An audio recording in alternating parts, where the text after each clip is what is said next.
कहानी नीरू की है। पंजाब की नीरू की शादी दिल्ली के राहुल से होती है। दिल्ली कितना बड़ा शहर है ना, लेकिन आप लोगों का घर तो बहुत छोटा है। हमारे पंजाब में तो ये बड़े बड़े घर होते हैं कि मजा ही आ जाता है। कोई बात नहीं नीरू, मैं भी तुम्हारे लिए बहुत बड़ा मकान बनाऊंगा बहुत जल्दी।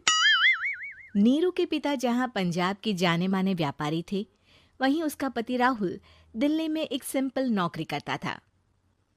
माँ, यहाँ तो घी मक्खन इतना महंगा है कि क्या बताऊं। मैं तो तरस ही जाती हूँ घी खाने के लिए। नीरू की माँ को ये सुनकर बहुत दुख होता है।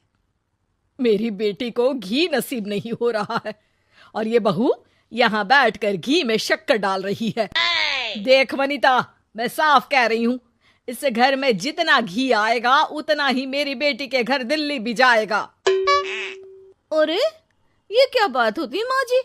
बेटी का उतना ही करो जो अच्छा लगे। अब क्या मायके से घी और मक्खन तक की सप्लाई करोगी आप? हाँ, मेरी बेटी किसी चीज को तरसे मुझसे बर्दाश्त नहीं होता। अब क्या था, नीरू के मायके में 2 किलो घी आता तो 2 किलो दिल्ली जाता नीरू के पास। एक दिन, माँ बड़ी गर्मी पड़ती है दिल्ली में। इस घर में तो एक ही एसी है और वो भी ड्राइंग रूम में।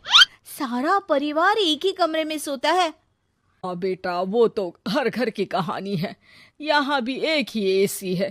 अरे बिल इतना आता है कि क्या बोलूं। तभी वहां राकेश आ जाता है। माँ, थोड़ी देर में यहाँ कुछ प्लम्बर आएंगे मेरे कमरे में एसी लगाने। जरा ध्यान से लगवा देना ना माँ।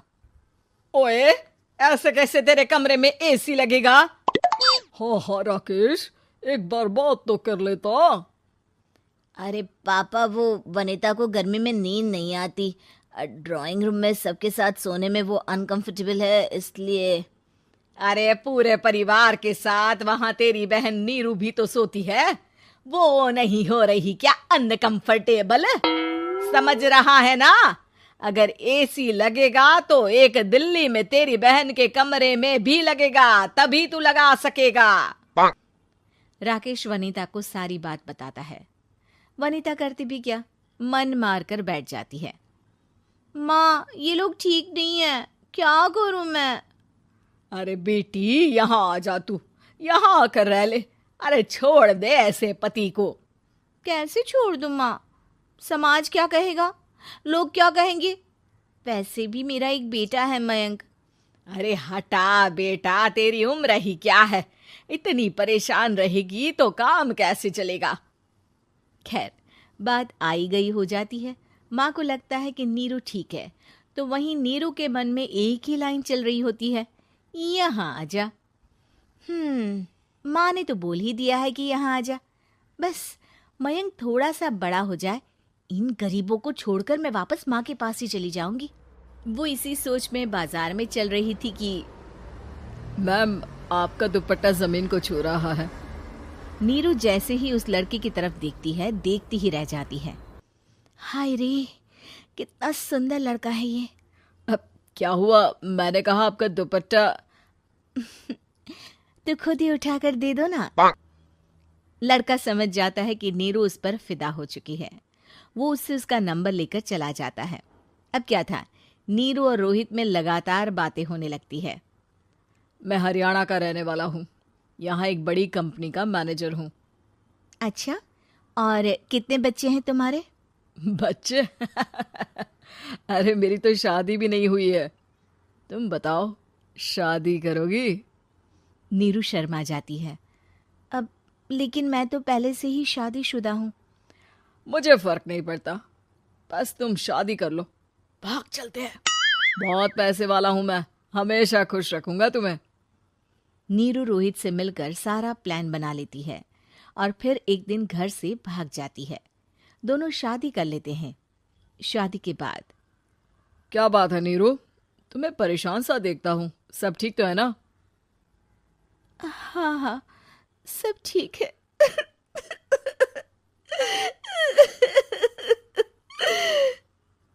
ये कहते कहते ही वो रोने लगती है। अरे क्या हो गया, रो क्यों रही हो? मैंने तुमसे एक बात छुपाई है। और वही बात अब मुझे परेशान कर रही है। रोहित, मेरा एक बेटा भी है, उसका नाम मयंक है। क्या बात कर रही हो? ये तुमने मुझे पहले क्यों नहीं बताया? देखो नीरू, मेरी माँ को मैंने ये नहीं बताया है कि तुम शादीशुदा हो। बच्चा मैं मैनेज नहीं कर पाऊंगा। नीरू को समझ में नहीं आता कि वो क्या करे। तुम उस बच्चे को अपनी माँ को क्यों नहीं दे देती? नीरू चुपके से माँ को फोन करती है। माँ, क्या मयंक को तुम रख सकती हो? बेटा, मैं राकेश के साथ बात करती हूँ। आखिर घर का बेटा वही है, जो वो बोलेगा। वैसे भी बेटा, तूने जो किया है ना, उसके बाद से पूरा घर तेरी बुराई कर रहा है। मैं भी अब किसी से तेरे लिए लड़ नहीं सकती। राकेश बेटा, नीरू ने तो जो किया बहुत ही बुरा किया, लेकिन मैं सोच रही थी कि क्यों ना मयंक को हम यहाँ ले आए। तभी वनीता बोल पड़ती है। वाह जी, ऐसे कैसे यहाँ ले आए? यहाँ क्या भंडारा भरा है? और जिस बच्चे की माँ ने नहीं सोचा, उसके लिए हम क्यों सोचे? नीरू को एक बार तो अपने बच्चे के बारे में सोचना चाहिए था ना। अरे लेकिन तेरे पास भी तो लड़का नहीं है ना वनीता। माँ, वनीता ठीक बोल रही है। कल को वो बड़ा होकर इसी घर का हिस्सा मांगेगा तो हम क्या करेंगे? माँ कहती भी तो क्या, वो चुप रह जाती है। वहीं नीरू का पहला पति कहता है। माँ, अगर आज भी वो वापस आ जाए तो मैं उसे माफ कर दूंगा। बेटा, गरीबी चीज ही ऐसी है, क्या करेगा? तू तो अब मयंक का सोच। वो बेचारा तो बिना माँ का हो गया। मयंक के खातिर तू दूसरी शादी कर ले बेटा। लोगों के लाख समझाने के बाद नीरू के पहले पति की शादी रिद्धि से हो जाती है, जिसके पहले पति से 2 बच्चे होते हैं। देखो जी, मैंने शादी सिर्फ बच्चे के खातिर की है। मैंने भी शादी सिर्फ बच्चों के खातिर की है।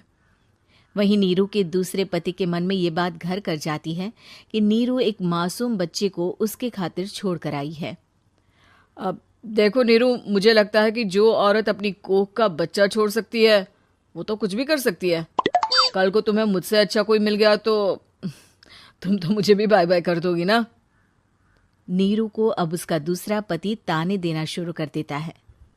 तंग आकर नीरू उसके यहाँ से भागकर अपने पहले पति के पास चली जाती है, लेकिन ससुराल में क्या लेने आई है नीरू, मयंक को? नहीं नहीं सासू माँ, मुझसे गलती हो गई, मुझे माफ कर दीजिए। नीरू, अब वक्त खत्म हो गया है, मेरी शादी हो चुकी है। तो छोड़ दो ना उसे, हमारा बच्चा है। मैं आपको अपनी माँ नहीं मानता, मेरी नहीं मान तो बात अच्छी है। नीरू मयंक की बात सुनकर समझ जाती है कि उसके पास अब ना आसमान रहा ना ही जमीन।